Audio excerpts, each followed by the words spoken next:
Have you ever felt completely drained by a relationship or completely overwhelmed by a major life decision, but you couldn't quite put your finger on why? We often float through life on autopilot, letting our beliefs or external rules dictate our choices, but beneath the surface, there's an invisible blueprint guiding who we are.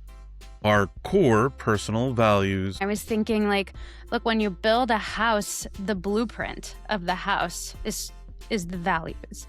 And then all of the other stuff that it takes to bring it to life in a house, those are the beliefs. You can change the paint color on the walls, but the blueprint doesn't change just because you changed the paint color. Over time, you will change the paint color of a wall, but the house is still that same blueprint. They are the constellations that orient us in times of uncertainty and the foundation for true boundaries and authentic relationships. Today, Chris and Jen dive deep into the messy, beautiful journey of self-exploration to help you map out your guiding principles. Let's get into it. Welcome to Chris and Jen in the Morning, where self-care meets real life. I'm Chris. And I'm Jen. And welcome back to another exciting episode. Welcome. In many of our previous episodes, Jen, we've kind of talked about this idea of using our personal values as like our gut check or kind of the thing to steer our decision making when we're in maybe potentially uncharted or uncertain waters. Yeah. And so the more that I was thinking about that, like, what are my values? And when I'm asked about them, like, can I actually articulate them? And what are they? And how do I know what they are? So it just really got me thinking, and I was like, wow, although I know what values are and I kind of know what my guiding principles are, I don't know if I can actually articulate these things. So it kind of led me to this idea around, why don't we do an episode on values, personal values? Love it. I love it. Did you do a journaling exercise perhaps to figure that out? No, I did not. It's like it set you right up. And I It's dropped like it. the golden layup right there. There was no swish. Yeah, no, there was no journaling activities, but there was a lot of reading and a lot of reflecting and just kind of pulling apart my beliefs around them and like what I've learned them to be versus like how I've seen them show up in real life. Well, I'm super excited to talk about this. But before we do, I just want to say, if you are interested in joining our community, we absolutely would love to have you. Please follow, subscribe. We're on Facebook, Instagram, YouTube. Like, share, comment, join in the conversation because this is a conversation between Chris and I, but we really want it to be more broadly a conversation with our community. So please follow, subscribe, and then join in the conversation. We would absolutely love to have you as a part of our continued community. We sure would. And we have a future episode that will be coming in a few weeks. You and I both read the book Atmosphere by Taylor Jenkins Reid. Yes. And with Pride Month just around the corner, I think there's some topics potentially within that book that we can reference, but also have a meaningful conversation that I think impacts and would be meaningful for the Pride Month. So we would love for you to join us for that conversation. Yes, very excited, up and coming. But before we dig into values today, let's talk gratitude. Let's do our gratitude moments. I feel like the last few times I've gone first. So Jen, why don't you kick us off? I'll kick us off, and I will say that today it's spring. We're in the spring as we're recording this, and I have been out and about photographing my birds and flowers and all of that. And so today I'm just feeling really grateful for the honeybees because they pollinate the flowers and, orchestrate this beautiful blooming that happens that we get to enjoy. And as much as my allergies don't appreciate the blooming, I really do. It's a torture of love because I really do enjoy all of the beautiful flowers. You can ask Ace when we go to the store, there are always these, great plants outside, and I don't touch dirt as a rule, but I'm always like, wander through them and think about, oh, wouldn't this be nice if somebody would plant this in my yard and then take care of it for me so it doesn't die? Yeah. Um, so I am grateful for the honeybees that I have caught on the flowers in the gardens that we've gone to with my camera, pollinating the flowers, and just it's so magical the way that all of creation, just all of Earth, all of life, existence, I guess I should say, just works together to make beauty unfold each season. Which really does make it easy to find, small moments of happiness and gratitude and joy, um, if you open your eyes and look for them in that kind of way, because it really is all around us. It really is. It really is. My gratitude moment is very closely related to that, I Oh, guess. that's so weird because we did not talk about this. I know, it's a surprise. We recently it's finally been nice outside here. So we made it a park day and actually went and enjoyed sitting in the park with some friends, had some snacks, had some drinks, lots of laughs, and just really enjoyed being outside, seeing all of nature around us, along with the urban setting of New York City. So it was a great time just to spend with friends and, kind of just disconnect from everything and be present with one another. We talked about grounding a couple of weeks ago, and literally put my feet on some grass. So I love practiced that. a little bit of what we talked about. I love that. The last time I was in New York, we went to the park, We sure did. and it was lovely. My gosh, great memories from that moment too. Yeah. Oh, yes. Well, look, we make the memories we keep. That's right. That's right. And the ones we don't. Exactly. Well, so like I had said, in many of our previous episodes that we've talked about, we've talked about like using our personal values as those things to gut check or steer us in our decision making.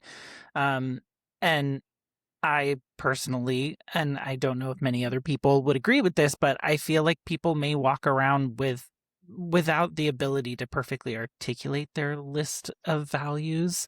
And so I think what I have found is it's whenever we're in discomfort or when those values seem to be challenged that we begin to really understand what our values are and the lines that may be in the sand that we don't even know are there, because they're so innate to us. So today I wanted to kind of bring this topic of values up so that we could maybe help people in this journey and maybe, kind of figure out how we can share these proactively in ways of like setting healthy boundaries to set us up for success, to cultivate great relationships with people. So that's kind of what I bring to the table today. Well, I think it's really interesting, as you talk about understanding your values and even going on a journey to explore your own values. I think that sometimes most people kind of tend to live life just floating through, allowing life to take them wherever it's going to take them. Yeah. And I think the alternative to that is living an intentional life. And I think that it's important to understand what your values are in order to live intentionally. And so as you kind of hit those places in life where you start to say, hey, like I'm waking up from the hamster wheel or the journey or the lazy river that I've been on, and trying to live intentionally. Like, what does that mean? What is it that I care about? How do I give direction to my choices in life? And when I think about values, that's where I think taking some time to explore what is really important to you, what you hold most closely. Like that's how you define your values. Like beliefs change over time, and they're supposed to as we evolve and gain additional perspectives. That's the art of learning, is having our beliefs change and evolve over time, but values, I think, tend to stay pretty core. Um, and so um, that's when you talk about like talking about your values, I think the first step in understanding what our values are is first like to have this desire to start living a little more intentionally, and then to like do some self exploration and really kind of start asking yourself what are when I'm in places to make decisions, Yeah. tough decisions or important decisions, like what are the filters that I just innately use to figure out how to decide that? Or if I were to do a word cloud of the things that I say all of the time, what are the things that would come up the most, and what's the common theme in those? And I think those are some ways to start like figuring out what are your values. Yeah, really exploring and trying to figure out what the truth is to you and the way that you, I think, kind of move through life. So I truly see values as your guiding principles that like are they matter deeply to you. And I think it isn't until people are pushing up against them that maybe we start to feel like a level of conviction against them that may even be surprising in the moment, because like, oh, I didn't realize I held so tightly to that until all of a sudden it's being challenged. Yeah.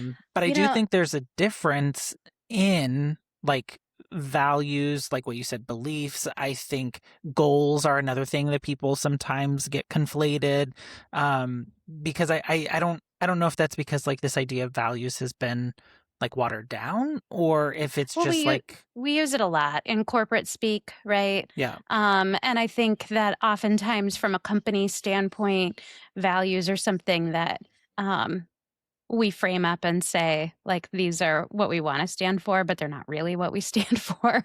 that's Um, actually a really good and perspective. and so it kind of changes the subtext of the meaning of the word. But another way I think to think about values, like if I were to draw a word picture here, um, you know, I love to look up at the sky and the things in the sky. And I might think about values kind of like the constellations in the sky. Yeah, There are many of them. And when you look up and you look at them, you can kind of orient yourself to where you are yeah, based on which constellations you're seeing up in the sky. And there's many other stars in the sky. Like there's many other things. But I think values are kind of like the constellations up in the sky that sort of help you figure out where you are in space and in time. yeah, So um, when I think about my own values, it's interesting because I think, you know, authenticity is something that's really important to me. Accountability is a value that I live by. Um, Kindness is something that's really important to me. Individuality, balance, and like tenacity or drive or will or persistence, however you want to, you know, whatever word you want to use, yeah, insert there. Gratitude is obviously a value of mine, and bravery, braverism, as they would say in Wicked, um, is definitely, I think, a value that I have. And when you put all of these values up next to each other, I think some of them, there might be situations where you might think, oh, well, these things might conflict with each other, like authenticity and kindness.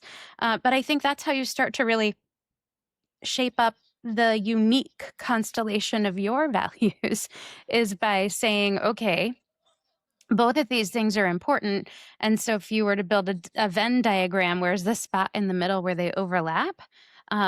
Because I do think that, like, when I say these are my values, if somebody else comes along and says, oh, I have those same values, that doesn't mean that we're going to believe all of the same things. right. And so I think that's the difference between like values as a foundational layer and then beliefs on top of that. And you know, and like your moral code is defined by your values, but that's kind of like a um the the kind of cross between your beliefs and your values. Yeah. And then sort of informs how you make your decisions, that's your morals. Yeah, That's the and way I think about it. I think that's a really interesting perspective on it. I do He believe that thinks differently. I don't think differently. I think a lot of this is like theoretical, right? Because it's hard to tangibly put to the exact things that you were saying. People can align in their values, but the way that you live them, execute them, and protect them can be very different, person by person. And Yeah. so, to me, it's one of those things that I think we all talk about it in this very big theoretical way, but whenever we get to this in action type moment, it looks very different. Not very different. That makes it seem very extreme, but I love it. I love that you say that, because like, if you think about it, if you look at religions across the world, for instance, a lot of them are like based on similar values. um, and even when you look back historically over time, and yet their belief systems are different. It's like the facts are different, yeah, from one to the other. And this is where I know you and I have talked in the past about, like, oftentimes when, we have like political campaigns happening, or, we have these conversations that feel very like high stakes or meaningful. We often end up talking about our beliefs and not our values. And if we adjust our perspective and focus on values, I think oftentimes we would find shared meaning there with the people that we tend to interact with or surround ourselves with. It's the beliefs, like the dressing on top. So if I were to give yeah, you another sort of analogy, I was thinking this morning about values, and I was thinking, like, look, when you build a house, the blueprint of the house is the values. And then, like, all of the other stuff that it takes to bring it to life in a house, those are the beliefs. And you can change the paint color on the walls, but the blueprint doesn't change just because you changed the paint color. And over time, you will change the paint color right. of a wall, whether it's you or whether it's somebody else who lives in it next. But the house is still that same blueprint. And so, when I think about values and I think about beliefs, if you think about the values as the blueprint and the beliefs as, the everything else, all of the stuff that you Yeah. see, um, if we talk about the actual structure of the home, the blueprint, um, instead of talking about what color the wall is, we might find that we can actually start solving more challenges or showing up for each other in a way that feels more supportive, versus figuring out where we clash and just spending all our time on that. Now, do you think when there is like a clash, whether it's like, do you believe that um th- do you believe some of the conversation may be in the wrong area in trying to like assess what is the problem we're actually trying to get to the bottom of? Is this a values Yeah. based thing or is this a beliefs based Well, I thing? think we tend to overemphasize the importance of beliefs. Um, like, Interesting. we Okay. ask these questions. Curiosity is absolutely one of my values, by the way. How could I miss that one? We are curious by nature, humans, and some of us more so than others. But if you think about, you think about history and you think about these like great historical figures that we have, many of them are trying to solve these unsolved questions of, life and the universe and everything around us. And I mean, this is my magical year, 42, and that's the answer to life, the universe, and everything around us. But what's the question, right? Yeah. And what I love about that concept is, like, we feel like these questions that we're asking, like, how did we get here? Where are we going? Are we the only ones here? What religion is right? Is there a God? What happens when you die? Like, all of these questions that feel so important to us. Yeah. They're like, really, is the answer to that question important? Or is it what's behind the question that's really more important. Like, does it matter if I think, there are other people out there in the universe or not, in consequence to how I show up and live my life? Like, why is that so important for me to know? Right. What will the answer change about how I live my life today in But this moment? do you think like from a societal perspective that like that's changed over time? Like I guess my question is before we were so connected and before it was so easy to know what was happening, Mm, somewhere else. I don't think so. I think in my from my perspective, the more information you have, the more curious you can be. Because then you can just go a layer deeper. I mean, I always say that with like analytics. If I'm providing good dashboards and data, then people should just be even more curious, right? Because you're presenting information that makes you think about other questions and how does this all relate underneath. And I guess that's part of my like curiosity by nature. But if I'm presenting data that like no one has any follow up questions on, then why does it matter? What am I like? What am I doing? Yeah. Um, and so I think that is my opinion, Yeah. but I think so I think the overabundance of information that we have just, you know, accelerates our ability to be even more curious because the more that we learn, like you think about science and how we've advanced our understanding of the world around us and the world we live in, and I would argue that we have more questions today than we did, 1,000 years ago. Yeah. Because we understand more.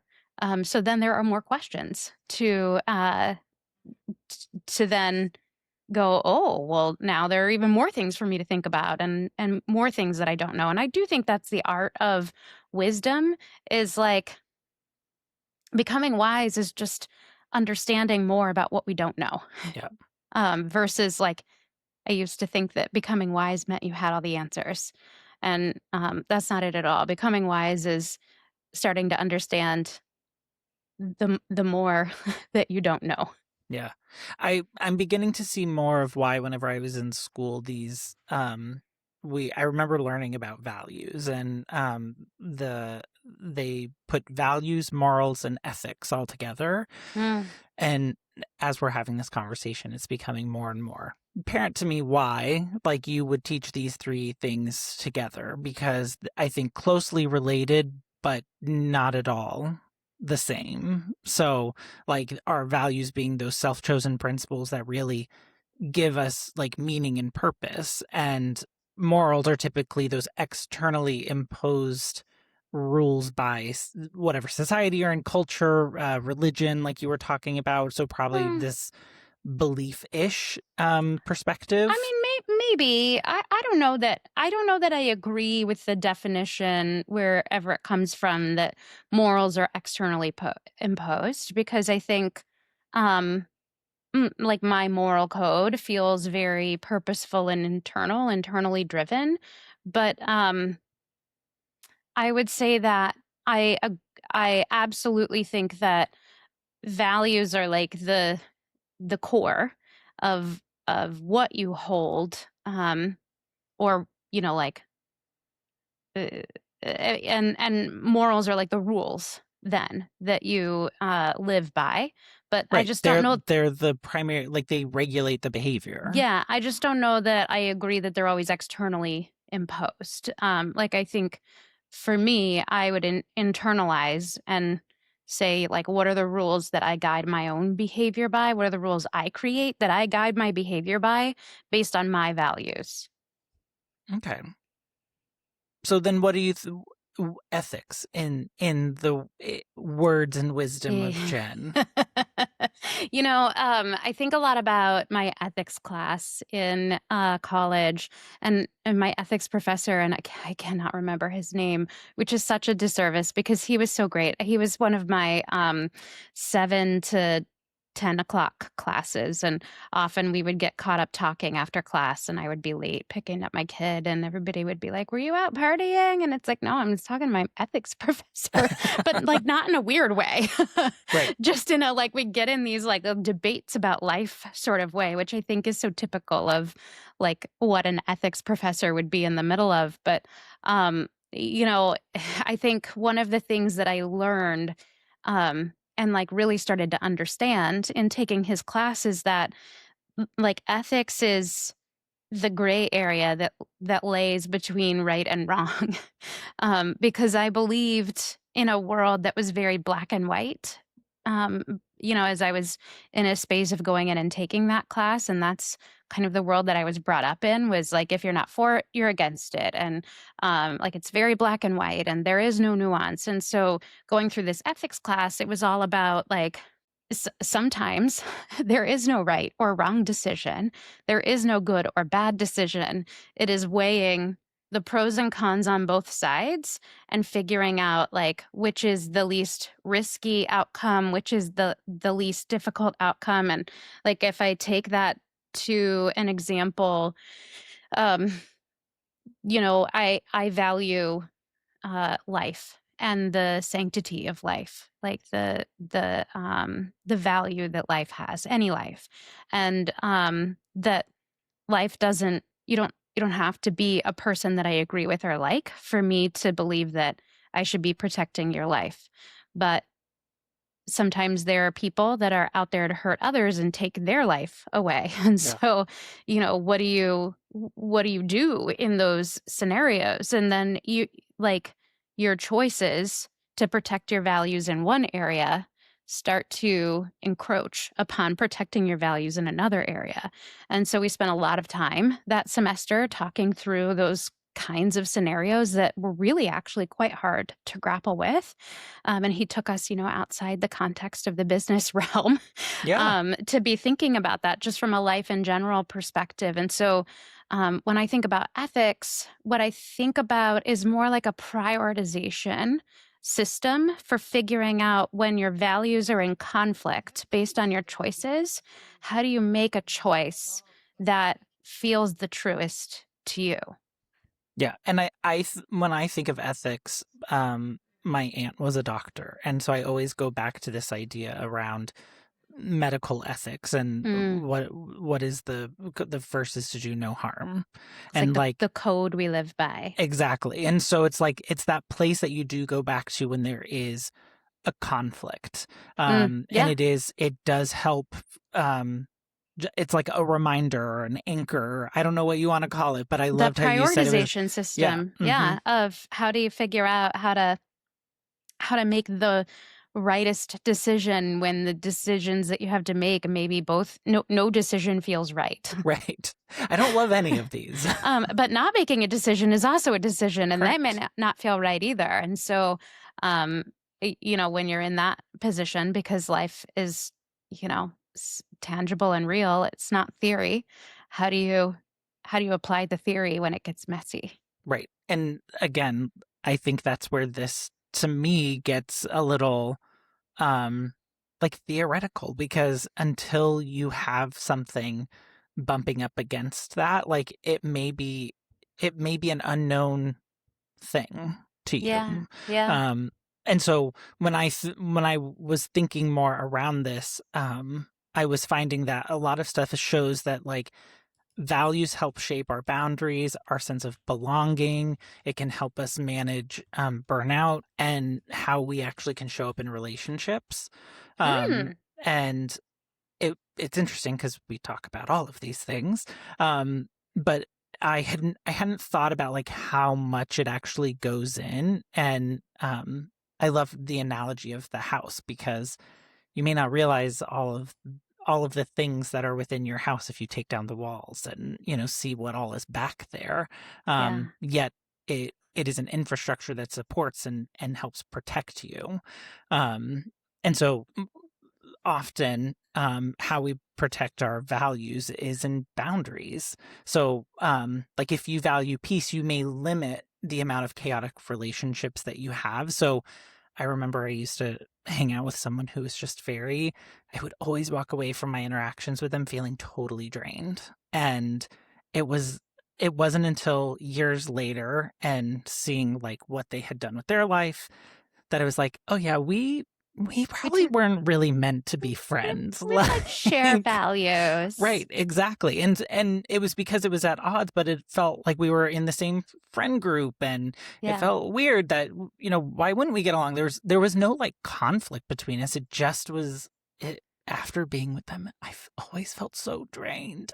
Well, what's interesting is I think oftentimes, when we perceive somebody as being in our in group, we assume that we have these shared values because we've, like let them in. They're in our in group, they're in our circle. And so we assume that we have these shared values. And then sometimes we get really close to people. And then it's in those moments that we realize our values are misaligned, and it usually ends up kind of in some painful way. Yeah. And I think that as I start to think about how to be more intentional about the relationships that we keep and the like circles of like um closeness in those relationships, it, it's more about becoming intentional about who you let all the way in and making sure that like you do have shared values. Otherwise, you may be becoming most vulnerable with people who um don't see the world in the same way and may not protect your vulnerability in the way that you deserve. And that doesn't mean that they're not a good person. It doesn't mean that you can't have a relationship with them, but it may not be the best fit to have that closest Yeah. relationship with them. And I think as we are little, we've talked about this before in like our episode about making friends. It's like proximity that becomes how you make friends. It's not Right. about finding people who you have these shared values with. And so when you think about like the traditional college experience, it's like, going off on your own, figuring out who you are, meeting all these other people, having all of these like deep discussions about life, the universe, and everything, and then picking people.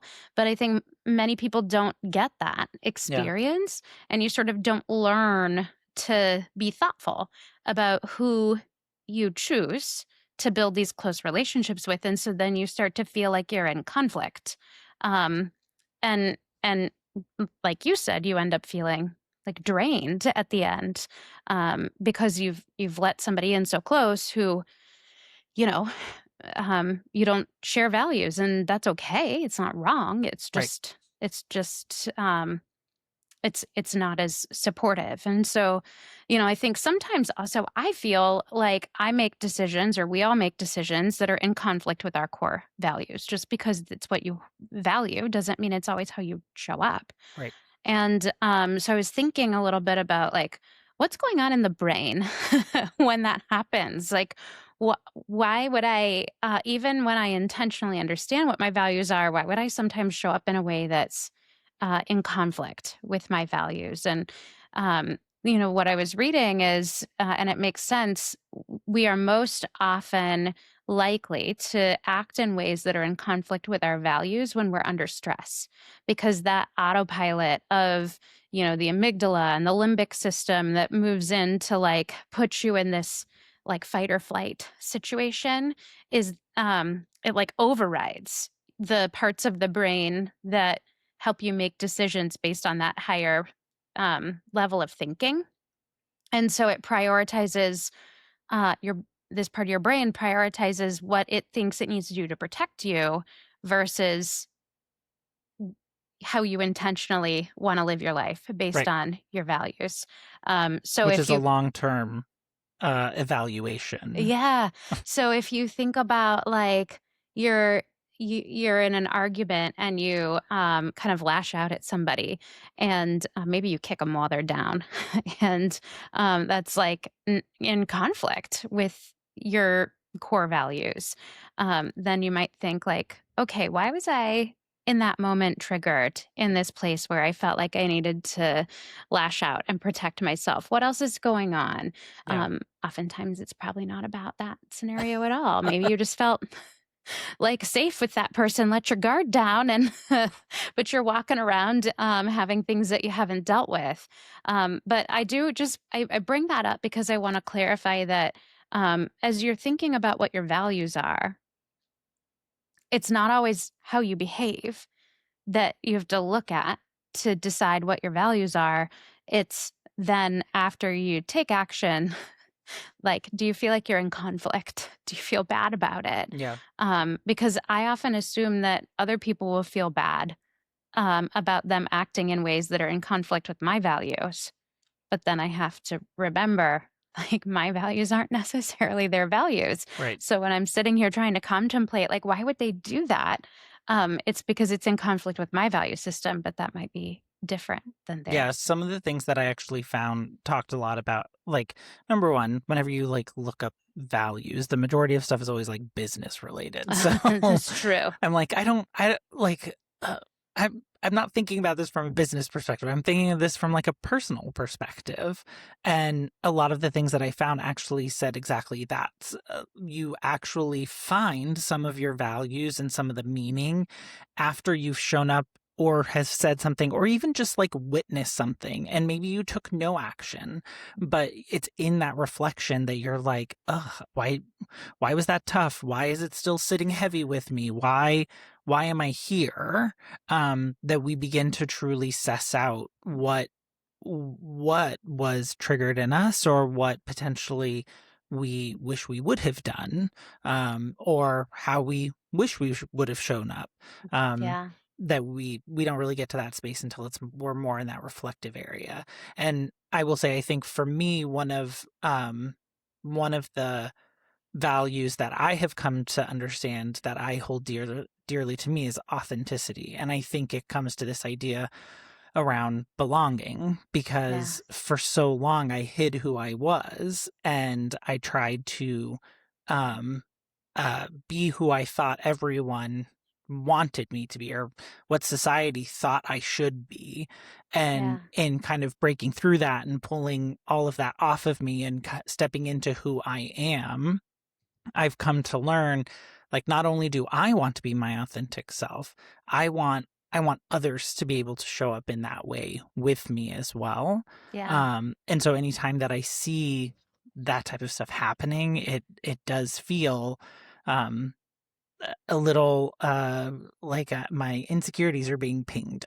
Yeah, and I was listening to Brene Brown the other morning, and I don't know. I think you sent me some Brene Brown stuff too. Yeah. I'm a fan of her work, um, and not that I believe everything she believes or that we have a complete list of shared values, but I'm really fascinated by the work that she does and very appreciative of it. And what she was saying, I was listening to this clip where she was talking about belonging, and I don't know if I interpreted it in the way that she intended, but in the way that I interpreted it, I really liked it. And it was talking about this need to feel like she belonged. She thought it meant to be accepted. And then she finally figured out that I think there was an interview with somebody that she was like listening to. I can't remember exactly, but she figured out that to belong actually meant to not worry about how other people were going to respond. And as I was thinking about that, it got a little bit meta. But my interpretation of that is to really know that you belong means to know that you will be accepted regardless of how you show up. Yeah. And that's what true belonging means. Not that you're trying to show up in a way that makes you fit in, but that you can really be like your own individual self, and people will love you in spite of it and because of it, both Right. at the same time. And that, I think, is like such a beautiful definition of what belonging really is, and so opposite of how we often subconsciously define it. Yeah.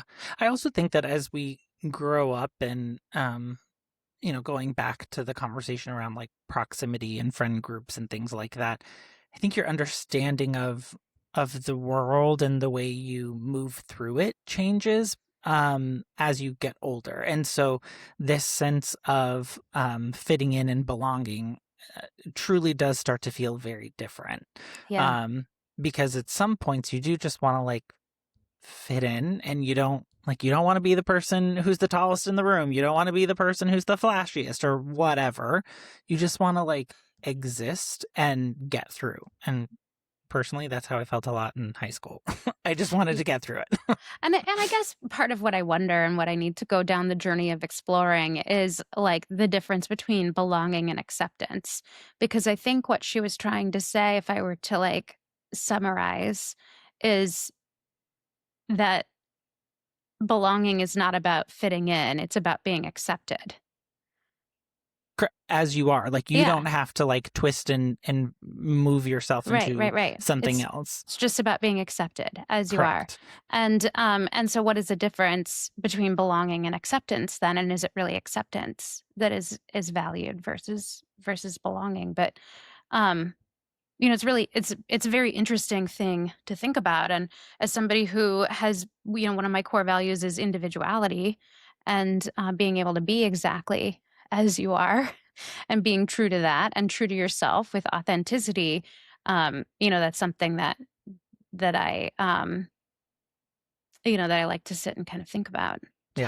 How do I live that out in life? How do I live that out? How do I live that out? You talked a little bit about boundaries. Yes. So this to me was one that whenever we are talking about our boundaries, sometimes if we don't set up those boundaries correctly, we've talked about it can lead to burnout.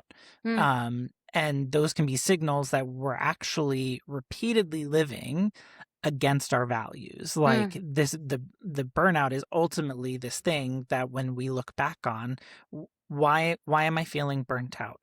And then you go back and you're like, oh, well, I had these boundaries and these boundaries weren't respected. And then those boundaries are based on my values, and I didn't trust my values. I didn't stick to them. I didn't, because I was in fight or flight, or this just needed to get done. Like I was willing to suspend the importance, again, whether it was a conscious decision or one that our minds just moved us into to get us through.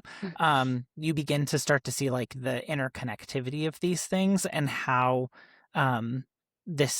what I think of something that is maybe in the back of our heads, we're not super always conscious about our values, but how it begins to show up throughout our day and throughout our lives, because sometimes we don't respect them. And we did 2 episodes on boundaries for this exact reason. Yeah, and an episode on burnout. Yep. Yeah. And I often think that for me, when boundaries aren't being respected, it's me not respecting them. And often it's because either I'm not living intentionally in that moment, or I feel like some of my values are in conflict with each other, and I haven't quite worked out where the in-between is. Where's the Venn diagram overlap space inside those values? And instead I'm trying to live, on the other sides of the circles. And then I just feel like I'm in this conflict because I haven't, figured out. And maybe that's like not having an advanced enough mapping of my belief system and how that weaves it all together. Like I see all the stars in the constellation, but I can't draw the lines quite yet. I'm not sure what the picture looks like. Yeah, I would agree. And I do think this is another one of those that's a journey, right? Like we love to talk about it. We love to think we have it in control and our arms around it. And then it gets a little bigger, or it shifts, and it's not so easy to grasp anymore. It's, I don't know. I think once you really do start kind of pulling it apart and looking at it, you do start to see it from different perspectives, and it makes you scratch your head a little bit. Yeah. Well, I mean, if I think about those times in life when I have felt most conflicted over a decision that I felt was really important. And so one of those that I can think of is COVID, the beginning of COVID, COVID came when my kid was at the end of their junior year of high school, and so we had decisions we had to make for the beginning of senior year, and it was, do we send them back to be in person? Do we keep them at home? We didn't have strong guidance from the school system where we were at. And I worked for a healthcare system. I was getting a lot of information about what was going on with COVID, and how many people were dying every day in Yeah. our facilities. And like, it was really scary. And there was a lot we didn't know. And, but I also knew that, they really wanted to go to school, and a lot of their friends were just being sent back in. But the school was, saying they were not going to be enforcing the like masking and social distancing, and like, how could they? And what, like, these teachers were just in these impossible decisions. And Yeah. high schoolers are going to be high schoolers, and they also, like, you're in the height of ignorance in terms of like invincibility, right? Like, why worry about those things that Our frontal lobe is still in development. why worry about those things that could potentially hurt you? They're like, are they even real? And Yeah. so just thinking about, like, what do we do, and what kind of decision do we make to best protect our kid? Because I believe that it is important for me to make decisions in their best interest from a health, wellness, and safety standpoint, but those decisions feel in conflict.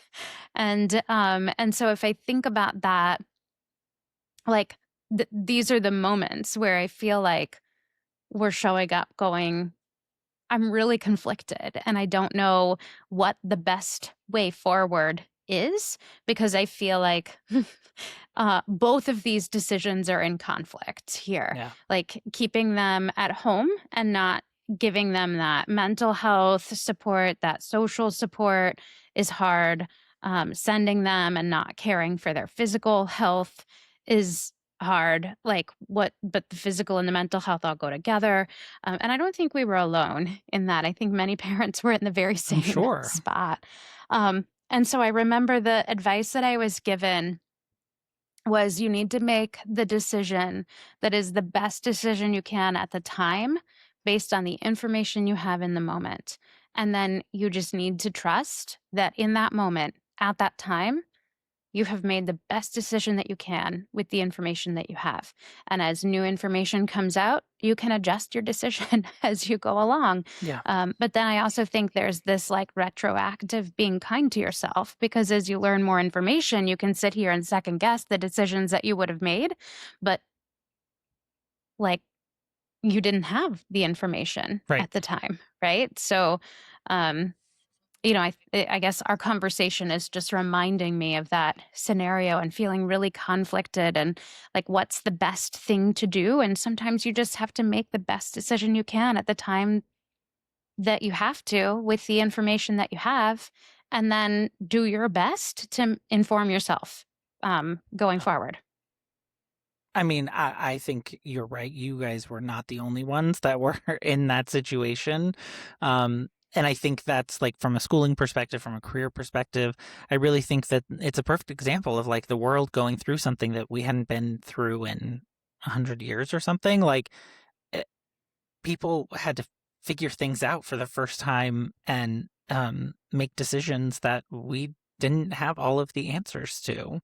It's like trust. survival and happiness. Right. They're both values, and yet they feel in conflict with each other. Yeah. So what do we do? You got to be kind to yourself. You got to be kind. You got to look at the facts and make those decisions. And I love how you said that. Like, in retrospect, once you do get that additional information, like, be kind to yourself, because you may have changed your mind had you known these things, but you didn't.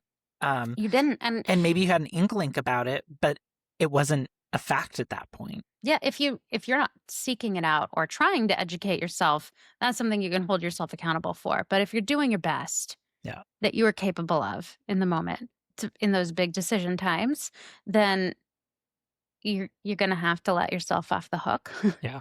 so that you have the capacity to be able to adjust and keep moving forward. Because I think if we keep living our life looking in the rearview mirror at the things that we could have, should have, would have done, instead of thinking about what we're doing now and how we're living forward, we're so missing out. We're just so missing out Yep. on the opportunity to just be happy.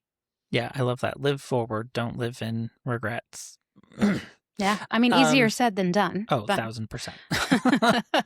The other area that this kind of came up that really I thought it was an interesting insight, and I am sure as I was going through therapy that this was something that my therapist said, but maybe at the moment I was not at a place where I could receive this. But sharing values matters more in a relationship than sharing interests. Because you and somebody could both enjoy bowling, you can both enjoy dancing. But whenever it comes, when the rubber meets the road, if you will, like, are your decisions and the things that are guiding your decision-making skills coming from the same place? And it's not saying that necessarily that those types of relationships can't exist, but it's even more important in those types of relationships that the lines of communication stay open, because it can create conflict. Yeah, absolutely. And, I think this reminds me of there are a couple examples of individuals that we have known who are religious leaders in a church who have married openly somebody who is an atheist or not a part of that church, and it's happened twice with people that I know who I really enjoy and am drawn to, and I just am like, this is so interesting. One, because like that's so against like what I grew up in, Right. but it's coming up for me as we're having this conversation because it's likely that they are saying, it's not about my beliefs, it's about my values. And this person and I, we share values. And so the beliefs of the what and the how and all of that, like, is really a lot less important than, the values that we anchor ourselves on. Yeah. Which I think is like why it's so important that we don't just stay like surface level in relationships. Like, I think sometimes as you're getting to know people, it like, yes, you want to make sure that you have commonalities and you enjoy spending time with one another, all of those things, but those deeper things that like are our core, like, are we really being that vulnerable and sharing? And I think sometimes like you have to make the decision if it's worth it, right? Like if this is just going to be a fun relationship and you just use how far in on the circle of rings is this person? Are they acquaintance? Are they close friend and confidant, or somewhere in between? Yeah. Because that's going to give a different level of like what you want to invest into it and whether or not you truly care. Like, yeah. How many values do you think we have? Conflicting values? Do you think we have overlapping values? I think we share have a lot more of values. overlapping. Yeah. I think we share a lot of the same values. Do you think that's just by happenstance, or do you think we, like, without being able to articulate those for ourselves and others at the time, do you think we like just kind of saw that in each other? I think you start to like see it in people. Like as you're developing relationships, you are beginning to see glimpses of people. This is my perspective on getting to know people. You are starting to, how much am I sharing versus how much are they telling?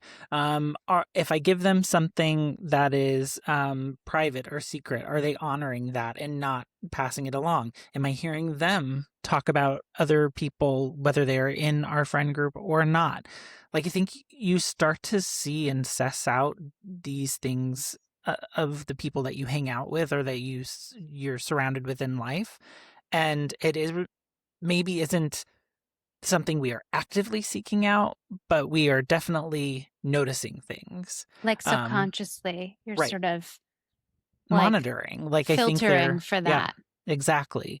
And so I think you pull people in closer who you do identify with, right? Because once you are in a tough spot, like, oh, I don't know what the right decision is. I don't know what I should do. I need to talk to someone. You pick up the phone and you call them or you Yeah. text them. And so I think You that's think how they're you going to start be to, your moral right. compass. Yeah. Or even just like a gauge, like, Yeah. this is where I'm at. What are your thoughts? Right, wrong, and different. I know I've done that with you many a times, where I've reached out expressing how I'm feeling, but not really sure what I should do. And you don't give me the answer. You talk me through it, Yeah. to help me, I think, to kind of clear away the things that may be blocking or, red herrings, to provide that clarity and that you really do have this within you. It's just a matter of, you know, can you see it?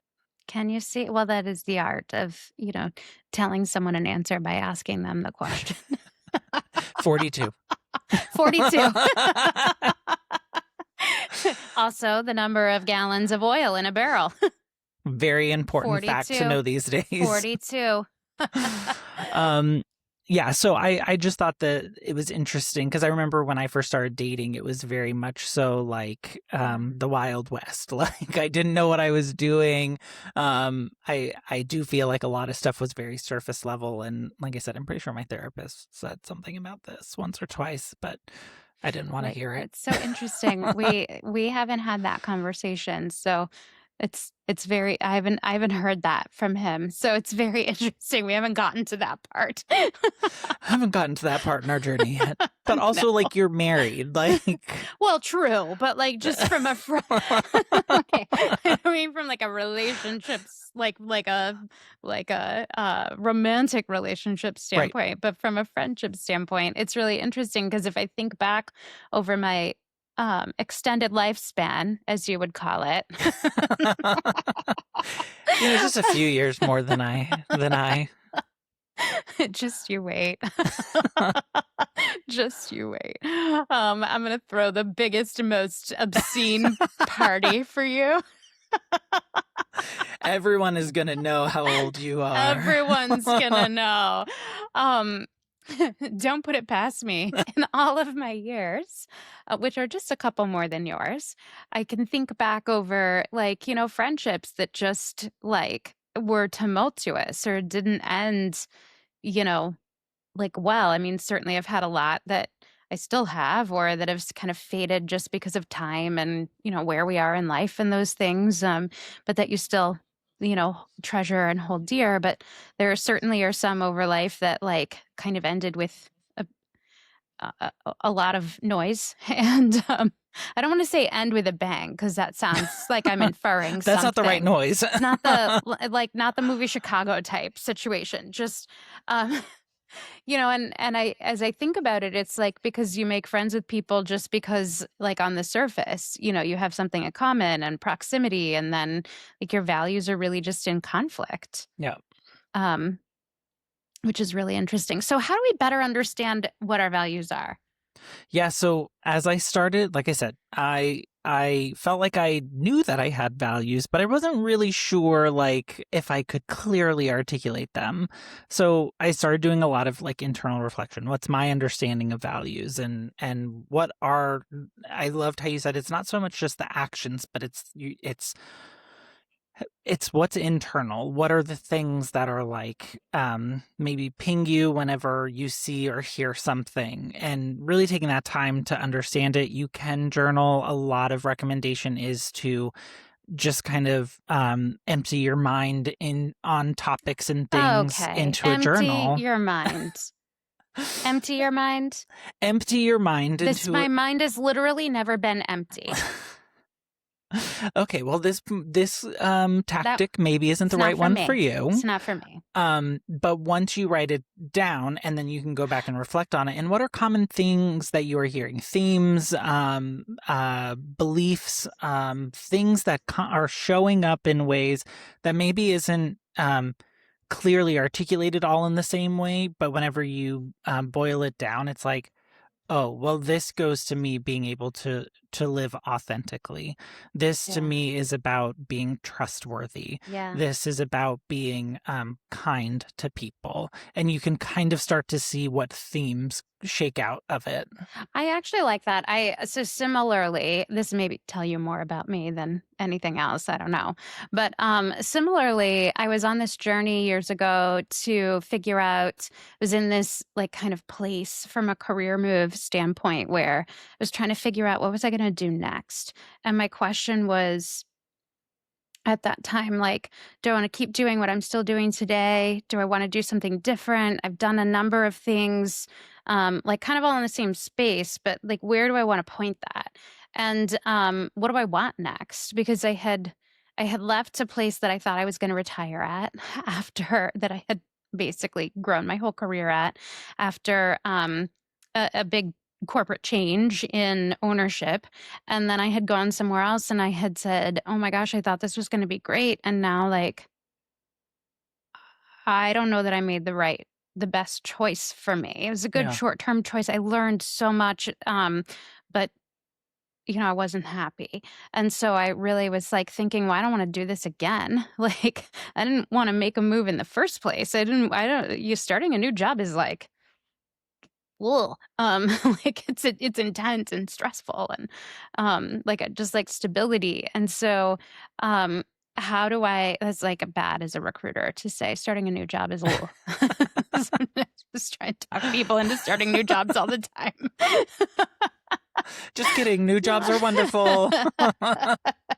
But what I did is I was thinking about what is it that I really want and how do I find the place that I want next? It was just really intimidating to sit down and write down all at once. Yeah. And so instead I kept this half torn piece of printer paper that was blank, like I must have used the top half for something, and it's the bottom scrap half of a piece of printer paper. And I kept it on my desk to my right.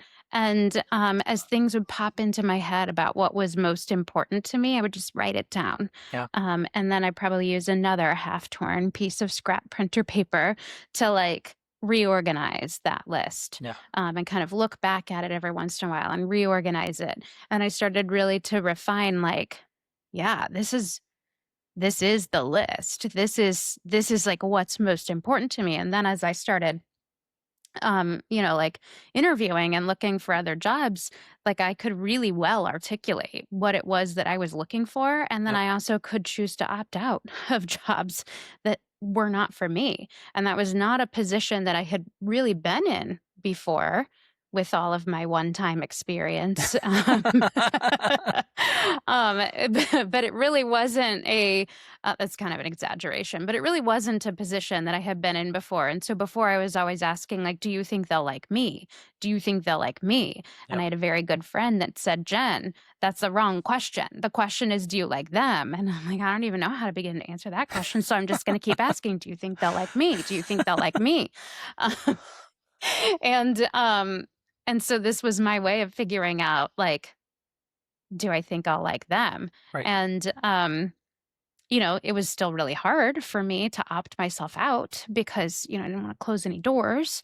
Do you think they'll like me? Do you think they'll like me? But I think the same goes with this list of values is you just kind of compile the list and like you said, like look at it and see what the themes are and what stands out for you. It helps you as you're going through and creating relationships or making decisions about what's next for you or, figuring out how to live your life intentionally. Like, do I think I'll like this? Does this fit? Yeah. Not, will they accept me? Do you think they'll like me? Do you think they'll like me? Yeah. And I do think like ultimately what all of this has boiled down to for me is in search of living my life with intention. Yeah. These are the guideposts to help directionalize where I'm headed. They're the stars in the constellation. Exactly. Brene Brown actually has an exercise that she recommends that people do whenever they are trying to figure out what their personal values are. Yeah. she says to take a list, and she provides this huge list. It's her Dare to Lead list of values. And I looked at it. It's like 100 values, maybe more. Oh, that's overwhelming. Correct. And she says, okay, so narrow it down to 20. I'm like, oh, okay. Oh. So then you narrow it down. And then she tells people to narrow it down to 2. I'm like, okay, well, I think 20 to 2 is still a little bit of a big jump. Maybe let's like narrow it down to 10. And then her point being, if everything is important. If you have ADHD, don't take that path. Again, this is an exercise, I think, for us to become more aware and mindful of the things that help guide us in living that intentional life.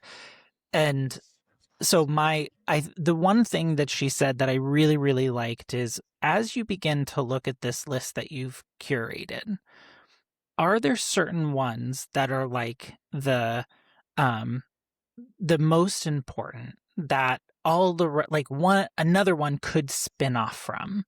So like if your list of 2? Well, like when you're looking at that list of 20, because it can be difficult to narrow it down to 2. It would be difficult to narrow it down to 20, maybe out of 120. They're probably all like really good ones. Right. But her point being, whenever sometimes in being authentic, like using authenticity as one, I may think of kindness as allowing someone to be their authentic self. Yeah. And so it's not so much it's not as independent standalone as what I think it is. And this is why it's so personal to people, because how I see it may be very different from how you see it. How I see it. Absolutely. I do believe that to be so true, that like how we define where the sort of the edges of those values could look very different. And I think that's like because our beliefs come in differently, and we all have this different set of values, and it all like fits into the puzzle a little bit differently. They're not the same shape just because they're the same word.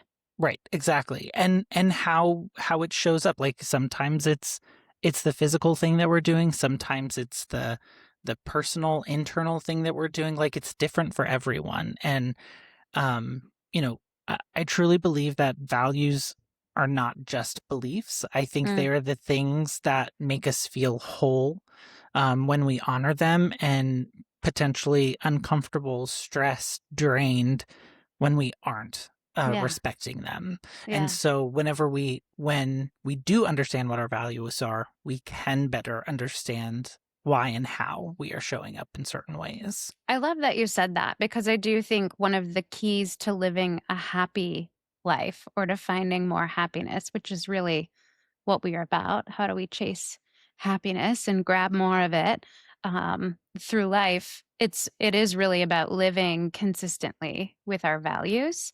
And if we feel that we are struggling to be happy, it may be that we are not living consistently with our values. And so we're feeling constantly in conflict with that. I appreciate you going on this values journey with me, and for sharing your perspective. We've never like dug into this. Like personally, I think we've had a couple of conversations like around it, and we of course know each other well, and so the conversations I don't think are too far from here, but I don't think we've ever talked values. Yeah, no, this was great. Thank you for preparing this and guiding us through this. And if we would love to hear what all of you think about this. What do you think about what we've shared around values? Do you have like a 17th analogy to add to my list of analogies to talk about values? What are your values? How do you decide them? How do you think they play into happiness? We would love to hear from you. So depending on the platform you're listening on, you can leave a comment. You can reach us via email at connect@chrisandjenitm.com, or you can text us at 940-278-8129. And don't forget to follow us on all those social media platforms, the YouTube, the Instagram, the Facebook. You can find us under Chris and Jen ITM. And come build this community with us. Come be part of it. Share the content, like the content, add a comment to it. We'd love to make this a conversation, not just the two of us gabbing along. Although I do love gabbing with you. I do love gabbing with you too. And until next time, be kind to yourself, to one another, and make it a great week. Bye, everyone.